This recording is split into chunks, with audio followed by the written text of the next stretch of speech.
ngiye mama nashaka kwinjira muri story y'ubuzima bwanjye. Ngenda umuntu wababaye cyane pe. Ubuzima bwarancaririye kugeza kuri no tapi. Nta munezero w'ubuzima navuga ko naciye mu buzima bwiza. Ninde muntu wakoreze Sama? Ihangane kurira. Ihangane Sama. Ngiye ntabwo narezwe n'ababyeyi. Kubera ko nawe abatarabyakira reka wenda komeza tuganiriza byagenze bite hagati yawe n'abakire mu kugira ko ngiye nageze nzi ko ngiye kuba mu buzima bwiza.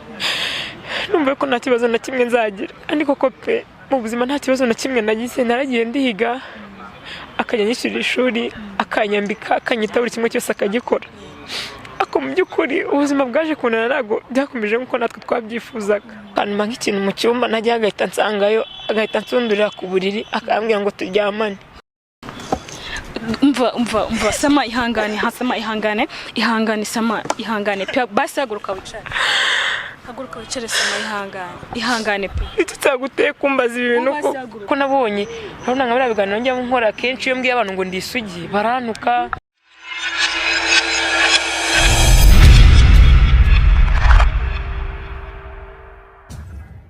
Mbaye ikaze nkuko bisanzwe dutangira tubashimira kuba muremo kureka ko mudukurikiye kandi muri kumwe natwe. Reka nsuhuza aba diaspora abari muri Amerika, abari mu Rwanda muri rusange, abadukunda we wakoze subscribe nawe turayikora kankubwire ngo turagukunda cyane, ariko ngushishikariza gukora subscribe, share na comment. Imbere yacu hari umutumirwa, umukobwa muramuzi mutiye muzi cyane, yitwa Samantha. Ntago ari ubwambere agaragaye kuri kamera zacu.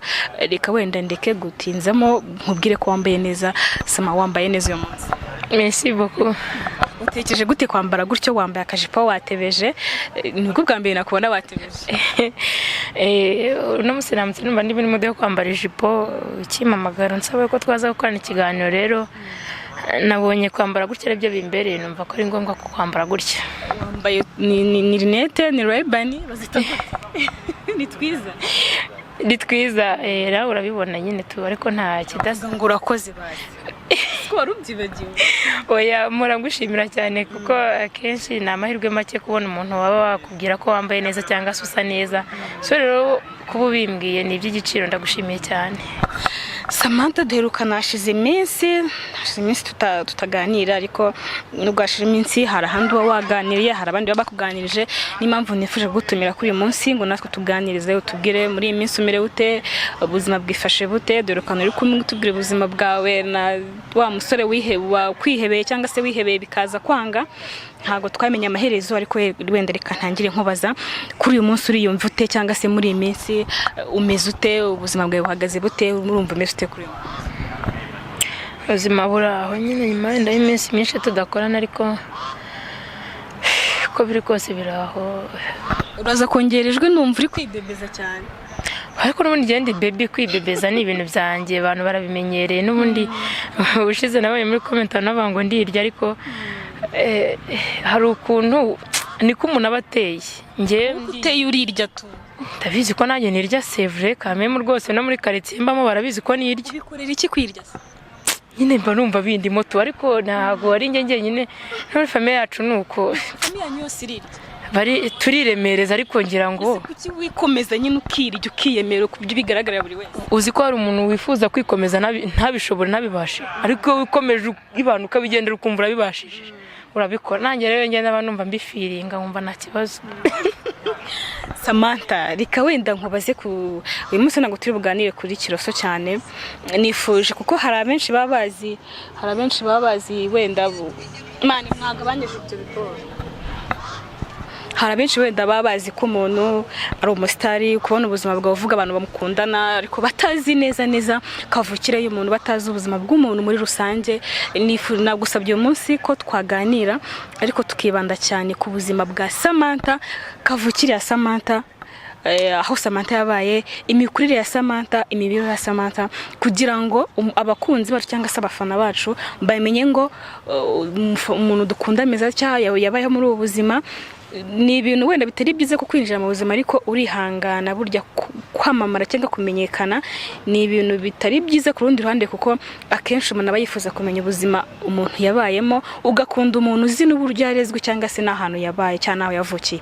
Kuri uyu munsi rero nifuje ko twaganira nka Samantha nk'ubuzima bwawe cyangwa se ahantu wavukiye, uburyo wabayeho. Reka wenda ngusabe utubwire Samantha ni muntu ki, ni umukobwa, ni umumama, Samantha yavukiye hehe, Samantha atuye hehe, imibereho ya Samantha mu buzima busanzwe ni ikiriho.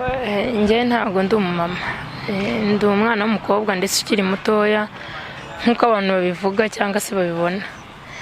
Ariko ibintu byo kwinjira mu buzima waretse tukabyihorera ko ari story ndende. Buriya story yanjye ni ndende, nta nubwo njya nyivuga ngo mbashe kuyiheza. So rero sinzi, ntabwo biri buze koroha, ariko twazabigana ikindi gihe. Se hari ikibazo? Twazabigana ikindi gihe. kubera iki sisema nyine ni ukuvuga ngo ibyo dukoze hari abakunzi cyangwa abafana baba bifuje kumenya umuntu bafana se cyangwa umuntu bakunda ni muntu cyangwa se ameze ati. Ntabwo wenda niba biri kukugora uraza kutunyuramo mu nshama cyangwa se muri make, ariko twifuje kumenya ubuzima bwa Samantha bucukumbuye cyangwa se tumenye neza imibereho ya Samantha. Urihangana nimba biri kukugora basi tubwire ibyo ushobora kutubwira, ariko nimba hari n'icyagukomerekeje mu buzima bwawe turakwihanganisha tukubwire gukomera. Ariko buryo uvuze ikintu cyakubaho cyangwa cyakubabaje burya gituma uruhuka muri wowe no mu mutima wawe, wongera ngo wakikomeza cyangwa se ukihangana ukatuganiriza ku buzima bwawe bwa nyabwo. Niba hari n'ikitarakubayeho kitari cyiza tukakwihanganisha. Ihangane Samantha. Ikiriho ngiye mama nashaka kwinjira muri story y'ubuzima bwanjye. Ngende umuntu wababaye cyane pe, ubuzima bwarancaririye kugeza kuri no tapi. Nta munezero w'ubuzima navuga ko naciye mu buzima bwiza. Njye nabaye mu buzima bubi, mu buzima bubabaje, mu buzima butari bwiza, ariko buriya ndizera neza yuko iherezo rya byose ari ryiza. Hamwe no gusenga Imana, hari Imana igende iturenza ibyika bimwe na bimwe bitewe n'aho wifuza ko tuzagera. So rero njye ndi mu bantu bababajwe cyane n'ubuzima. Sama wenda reka nkubwire ngo komera, nubwo tutazi wenda icyakubayeho n'icyabitebye byose, ariko uko biri kose bakunzi bacu turaza kumenya ukuri neza, impamvu Samantha wabaye, impamvu Samantha ari kuvuga yitse imitima, turaza kubimenya neza. Ariko reka nkubwire Sama, komera wihangane kandi nta gikomere kidakira. Ihangane tuganirize se habaye iki, ni cye gikomere ubana nacyo mu mutima, ni cye kintu cyakoye kumva ku buryo kugeza n'isaha ubana nacyo kandi kukivuga bikugoye, ariko bihangane utubwire tumenye ngo Samantha ni muntu ki, afite ikibazo kiniki nubwo kitagaragara wenda ku mubiri, ariko uko wirekuruka tubwira ukabwira abakunzi bawe niko umutima wagenda uruhuka. Ihangane tubwire. Njye ikintu nababwira cyo cyambere, abafana banjye barabizi ndabakunda pe, ndetse byinshi bagiye bangiramo inama nkazumva, bityo bakanganiriza aho nari ngiye kurengera nkagaruka. Njye nkunda inama z'abantu, niyo mpamvu nkunda abafana. So rero ngiye kuba mvuga ibi ngibi ko mbagira ngo abafana banjye bamenye wa muntu bafana ni muntu ki, abayeho gute, ameze ati. Se nifuza kubabeshya na rimwe bibaho. Aho hari igihe umuntu akora ikiganiro ugasanga muri comment abantu banditse ngo nugutwika ngo murabeshya, ako ngira ngo nafata umwanya kwirirwa nicaye imbere ya kamera ndimo ndabeshya abanyarwanda cyangwa se n'abatuye isi yose ngo ndimo ndatwika. Kuko gutwika nashatse gutwika najya no mu kabari cyangwa nandi nkatwika, nkanatwika ndi no kunywa, ntago nazangiye gutwika imbere ya kamera nicaye gutya ameze nk'irobo.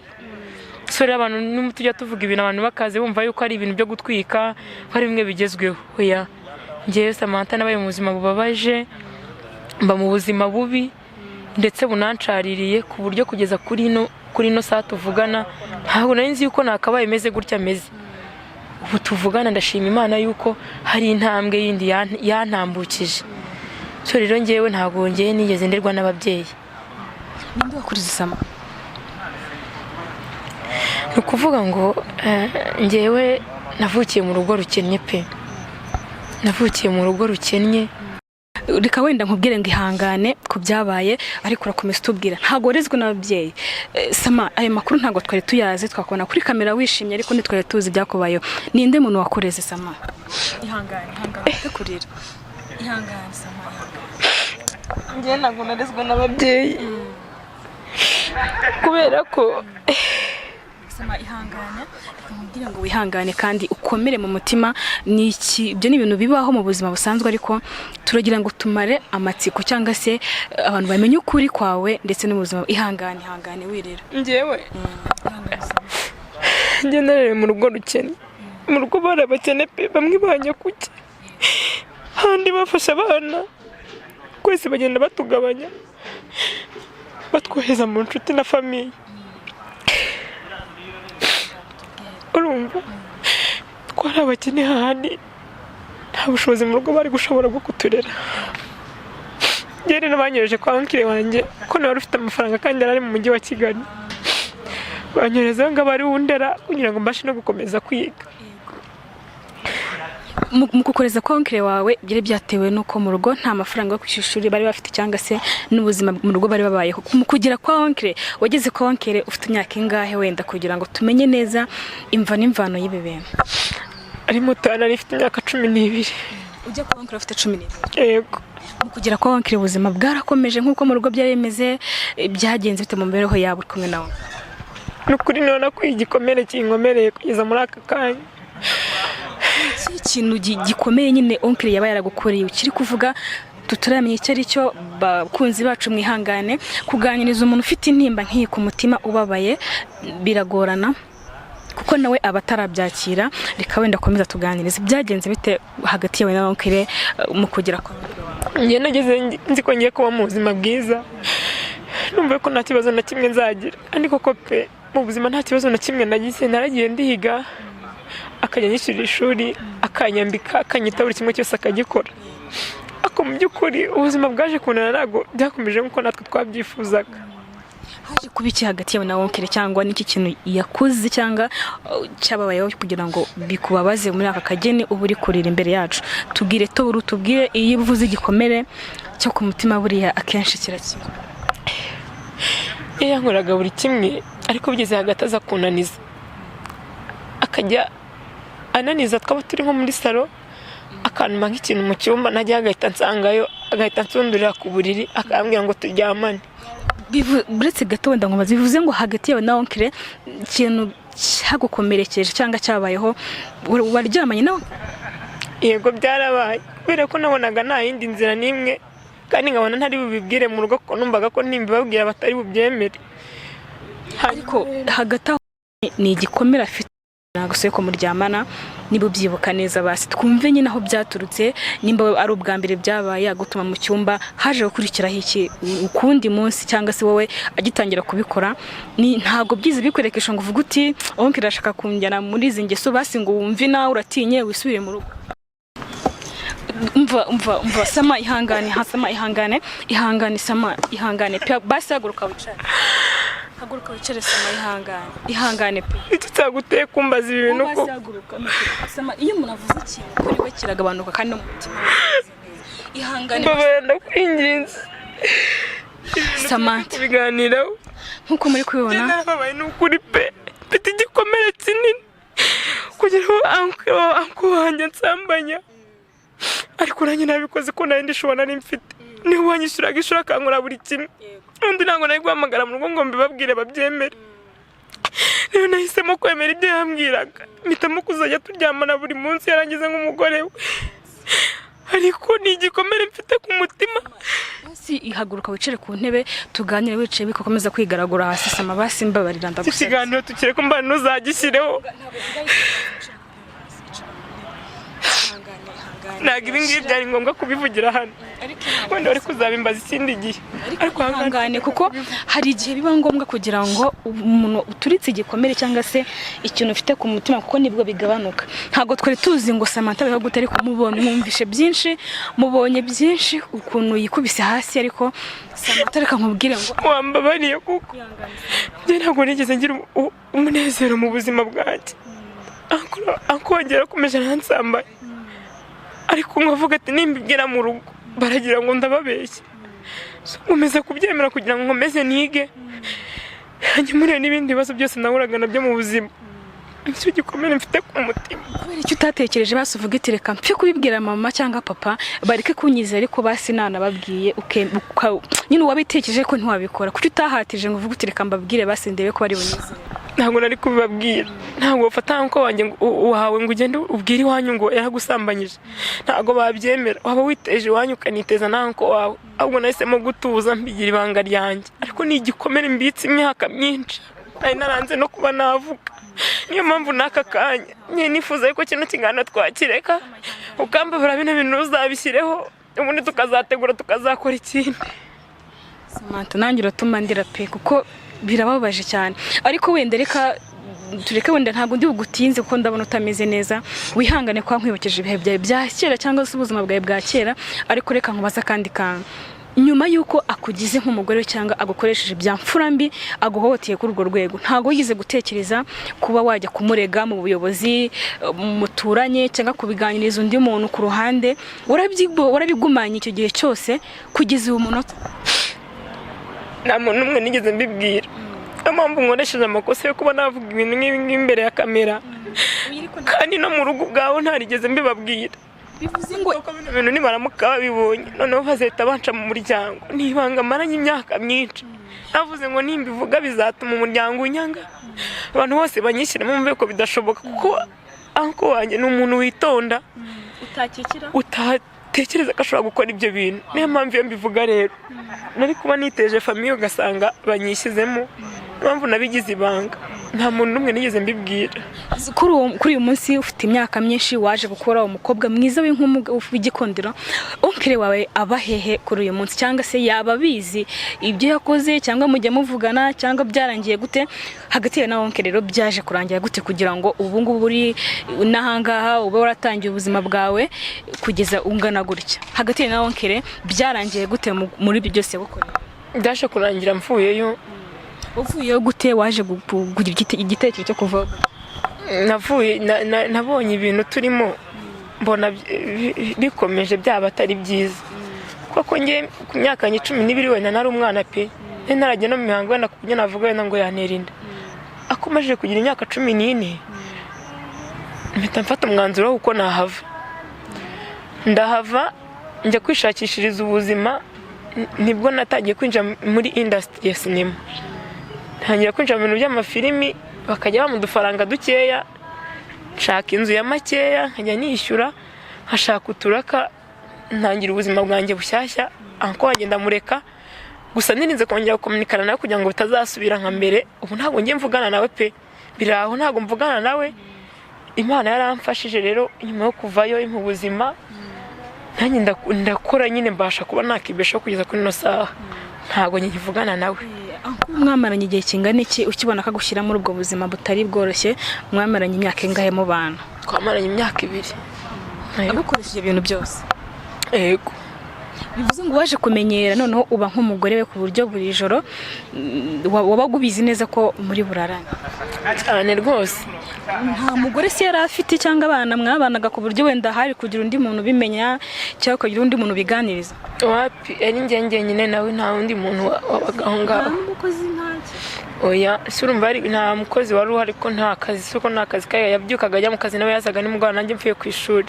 Nta by'umukozi rero, twari twenyine. Bivuze ngo mwaga mu nzu ya mwenyine, ibyaberagamo byose byari ibyanyu mwenyine? Yego. Kuri ubu ngubu onkere wawe abahe? Arahari hano mu mujyi wa Kigali. Ntabwo agitekereza kuba yaguhamagara cyangwa nyuma ngo ubone atangiye kujya kuvugisha? Kuri ubu ngubu ntabwo muvugana na rimwe, cyangwa ujye kubona ukuntu araguhamagaye? Nahinduye simukadi, uko yarampamagaraga ati ngwino niki cyagukuye mu rugo iwanyu, bazagira ngo ibiki n'ibiki, uzatuma bandakarira. So rero njye mfata umwanzuro wo guhindura simukadi. Ubu nta nimero yanjye agira, gusa nzi ko mu mujyi wa Kigali sinzi n'ahantu utuye. Rero nirinze gukomeza kuvugana nawe, kukominikana nawe byararangiye rwose. Kijyanye na famiye, papa na mama wenda nubwo bataza ayo makuru, ariko uko biri kose na video baraza kuyibona. Witeguye kubwira iki umuryango ku bintu wahishe famiye imyaka ingahe ishize kugeza n'isoko bari wemeye kuvugana ukabivugira imbere ya kamera? Witeguye gute kwakira famiye ibyiza kukubwira? Mu buzima bura nta kintu na kimwe kibaho kidafite impamvu, kandi ikibazo gihari byanze bikunze n'igisubizo kiba gihari. So rero nyine niba byakira uko nguko nyuma y'imyaka yose ishize nta kintu ndababwira, ntangire nabo uzanabihera, kandi kuko nabo banyumva.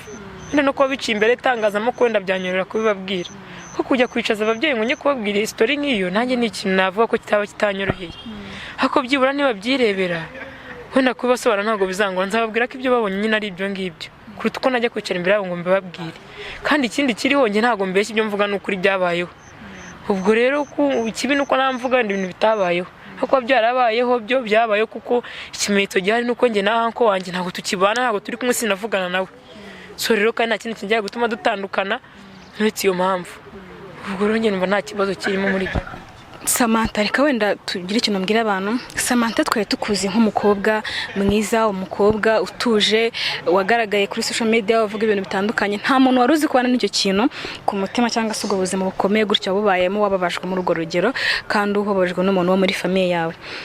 Wabwira iki cyangwa se watubwira iki ku kintu cyagaragaye mu myaka ishize uri kugaragara cyangwa mu gihe gishize uri kugaragara ku itangazamakuru ariko udashaka kwerekana ubwo buzima bwawe wabayemo bukomeye, kuki wemeye kubugaragaza cyangwa se kubyerekana muri aka kanya cyangwa se ukemera kubishyira hanze muri aka kanya, kuki utabikoze mbere kugira ngo ubwire abantu wenda ubuzima bwawe ukaba aribwo uhisemo kubigaragaza ubu ngubu? Ikiriho ubundi bajya bavuga ngo nyuma y'igihe si igihe ngo na mbere y'igihe si igihe ngo ahubwo igihe ni igihe. Wenda muri kiriya gihe impamvu ntabivuze nuko hari ibindi byo kuvuga kandi kuko byari bihari byo kuvuga nanabivuze. So rero iki nicyo cyari igihe cyo kubivuga, wenda numvishe ko aricyo gihe cyo kugira ngo mbivuge mbohoke ku mutima. Hako nabonye urabona nka biganiro njya nkora kenshi iyo mbwiye abantu ngo ndi isugi baranuka. Ako kantu urakavuze nyine ko kubaza wo mukanya. Hari ikiganiro cyagaragaye uri kuvuga yuko uri isugi. Abenshi wenda ntago bari barabyemeye cyangwa niko natwe tubizi ko kuri isugi byatangaje n'abantu benshi kubona umukagongana nawe akaba yivugira yuko akiri isugi. Kuri ubu ngubu rero ni iki kintu wabwira abantu bari bazi kuri isugi kandi ukavuga ko wana sambanyijwe kera mu myaka 12 n'undi mugabo, ubwo urumva ukiri isugi cyangwa wabeshya abantu? Rero Sama buretse kurira kurira ihangane nari nabigusabye ariko ndabona biri kwanga. Ni iki kintu wabwira abantu bavuze ko utari isugi ari byo wigira cyangwa se wabeshya abantu mu bigaragara yuko utubwiye yuko wasambanyije mu myaka 12 kuri ubu ngubu ukavuga yuko waryamanye n'uwo mugabo wonkere wawe ariko ubu ngubu wowe ukaba ugifitiye iyo ntimba ku mutima? Gira ikintu ubwira abakunzi cyangwa abafana bawe cyangwa badukurikiye kuri Kigali, gira ikintu tubwire uri isugi kandi tubwiye ko waryamanye ari igihe umuntu avuga ihangane tubwire ukabona n'ahantu ahera nanjye ubwanjye ndumva binteye ikibazo kuba nagira ikintu mbivugaho. Ihangane gusoza ntabwo ndi bwongere kubaza ibintu ni ukuri pe kubona kuko ku myaka yanjye 12 nari mfite ntabwo nakubwira yuko kera kugira ngo nzi uburyohe bwabyo cyangwa mbwire ngo bimera gutya. Oya pe ubu ngubu tuvugana mfite imyaka 24, icyo gihe nafite imyaka 12, ubu hashize imyaka 12 mperuka kuryamana n'umuhungu icyo gihe njyamana na anko wanjye mfite imyaka 12. Rero ngiye numva ko nasubiranye nyine nabaye nk'isugi kuko rwose sinakubwira ngo nabikoze ngo numve ngo bimbereye byiza, nabikoraga ko nta yindi shu. Ubwo rero kuba nabwiye abantu ko ndi isugi pe bamba barengeye ntago ari ukubabeshya, ngiye mbifata nkaho ndi isugi kubera iki kintu cyabayeho. Rero aba nabikoze ndi umwana nkabikora ntazi n'ukuntu bimeze, pfa kubikora kugira ngo mbone uko bucya cyangwa abanyishyurira. Niyo mpamvu ngiye nabwiye abantu ko ndi isugi pe. Bivuze ngo ufite 24? Yego niyo mfite. Kuva igihe ufite 12 onkere niwe muntu muheruka kubikora kugeza isaha ntago urongera gura n'umusore? Niyo nyine twari tubikoze bwa mbere ni isaha nta undi muntu usari nongera kuryamana nawe. Niyo mpamvu numva ko ndi isugi. Ariko reka nkubwire ngo Sama ihangane kandi ukomere. Kuba uvuze kino kintu kuri kamera urumva umeze ute wowe? Kuba uri kumva umeze ute wowe? Ntabwo ari ikintu cyoroshye, ibintu bavuga ko bitoroshye nyine kandi babikomeye. Cyonse cyo nuko umuntu wese wo muri famille uzabona kino kiganiro byanze bikunze bizateza ikibazo mu muryango ku buryo bashobora no kunca ku buryo ntazongera no gusubirayo. Niyo mpamvu rero nakubwira yuko ntabwo byoroshye ntabwo binyoroheye. Samarika ngusaba utuze uhanagura amarira neza uke mu maso ntiwongere kurira tujye gusoza ikiganiro ndagira ngo dusoze utarimo kurira kuko wareze pe ndakeka n'umutwe ubu uri bukurye imbabarira wihangane pe ubikarume dusoze ikiganiro umeze neza kuba rero mbwira kuba ushyize ibyakobaje hanze cyangwa se ugaragaje akaba agahinda kabanagana ko mu mutima wawe urumva umeze ute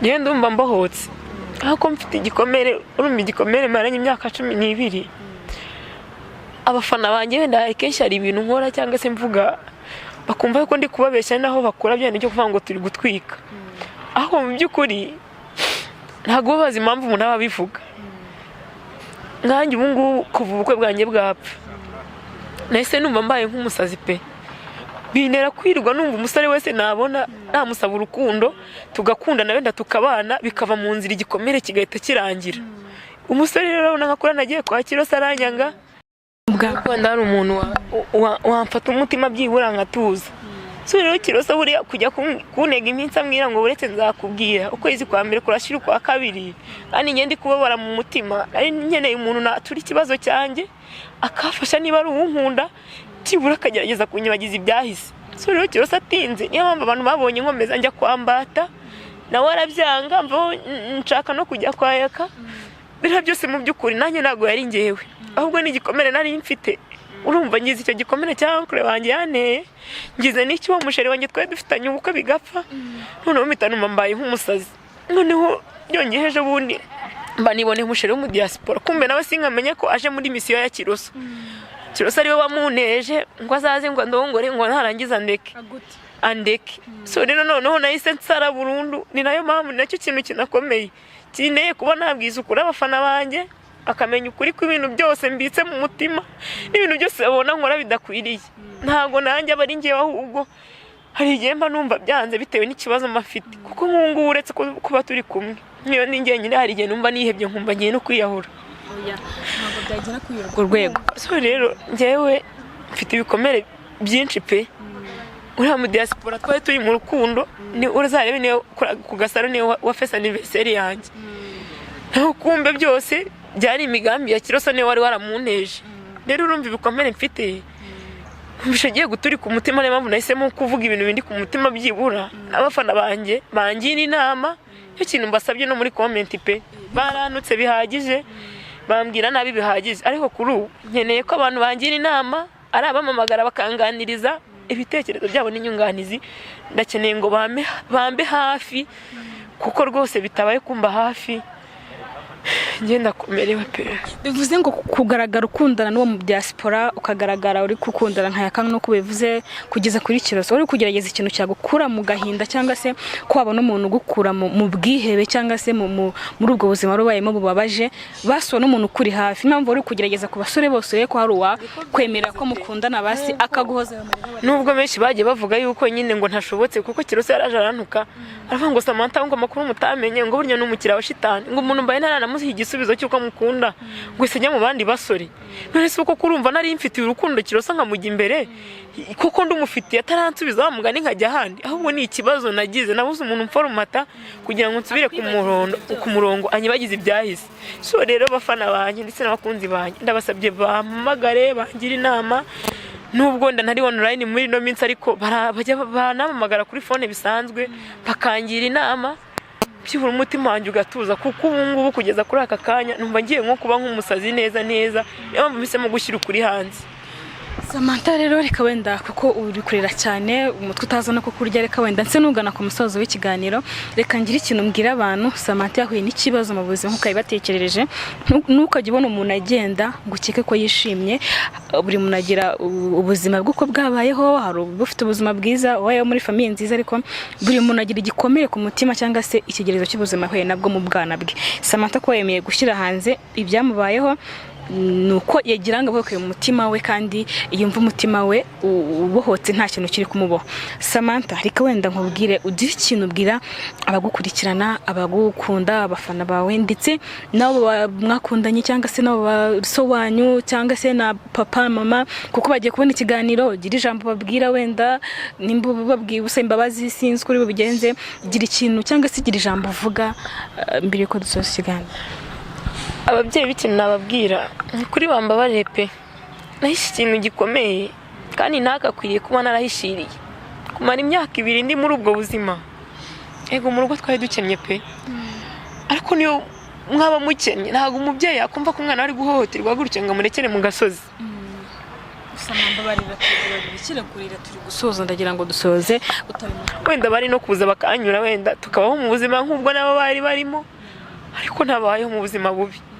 Bambabariye kubona nabahishe ikintu nk'icyo gikomeye, abanyimaranye imyaka 12 aragitabaye ngo nyibabwire muri famille yose muri rusange pe. Bambabariye kuko niyo mbivuga kare bari no kwicaza anko wanje bakamuganiriza wenda bikanarangira, ariko namaze imyaka 2 yose ni muri ubwo buretwa bumeze gutyo sinabivuga. Bambabariye pe, nungo kijyanye n'abakunzi rero n'abafana rwose pe, ibintu byose bagiye babona nkora ari ibibari n'ibyiza byose mivanga. Bambabarire nanye ntago yari ngewe, ni ibyo bikomere nyine nawe nabyo bituma numva mbaye nka toroma mu mutwe, numva ndasaze niyo cyaniraga gukora bira byose. Hako ngiye mu busanzwe pe, ngiye umwana mwiza nditonda, narabivuze kenshi ko nari nyijwe ndi umurokore, ariko nza kubivamo kubera ubwo buzima nari ndimo, ko ntago nari kuzajya mba naraye nsambanye ngo nirangiza mvuge ngo ngiye gusenga. Ko ari umuntu wajya kuvuga ngo kugira ngo gukizwa nawe bitera umwako, ko kugira ngo uze gukizwa ngo ujye no mu byaha ujye bifatanya ngo wahitamo kimwe. Rero ngiye mpitamo kuba ndetse agakiza, nirumva ibyisi mbihaze nzagaruka mu gakiza. So rero bambabarire abantu bose bambonye kwishipe gutandukanye, bamwe baranuka bambwira nabi, ariko niyo mpamvu yarabiteye. Bambabarire rwose, kandi ikindi kintu kimwe ariko nakomeje kubasaba bambe hafi bampumurize ntongere kumva ntuje nsubiye hamwe. Reka ndeke kugora, ndeke gutuma uvuga byinshi wabivuze nk'ubuzima bwawe tutari tuzi, wavuze uburyo ubayeho, imibereho ubayeho ndetse n'iya kera mu bwana bwawe no kugeza kuri uyu munsi ukuze cyangwa se uri umukobwa w'inkumi. Reka wenda tureke gukomeza kukuriza kuko ndabona uko turi kuganira uri kurushaho kubabara, kandi nshaka gukomeza kubyiringira amaso pe. Mbabarira, reka wenda ngushimire ko yemeye kutuganiriza, ariko nizire ko ubutaha ningutumira wenda turi kuganira ibindi bisanzwe tuzongera kurira, nizire ko intimba yashize kandi n'agahinda byagabanutse kuba wavuze igikomere. Nta kibazo kandi bakoze cyane bakunze ba Kigali 250. Mwebwe mwakoze subscribe nawe utarayikora, mwebwe mukora share ndetse mugatanga na comment. Reka mbabwire ko mbakunda cyane, mbabwira yuko iyo umuntu ashyize hanze ubuzima bwe abakeneye ikintu bita inama hagati yanyu, ushobora kumwarikira wenda umugira inama muri comment, ushobora kugira ikindi kintu mubwira kubijyanye n'ubuzima bwe cyangwa kubijyanye n'ibyo yatubwiriye. Reka mbabwire ko mbakunda cyane, kandi mbabwira ko iyo bashinye ikiganiro cyangwa se iyo wakunze umutumirwa twatumiye, twandikira muri comment tukongera tukazamuzana akabaganiriza. Reka mbabwire ko ikiganiro akagaruka. Ciao.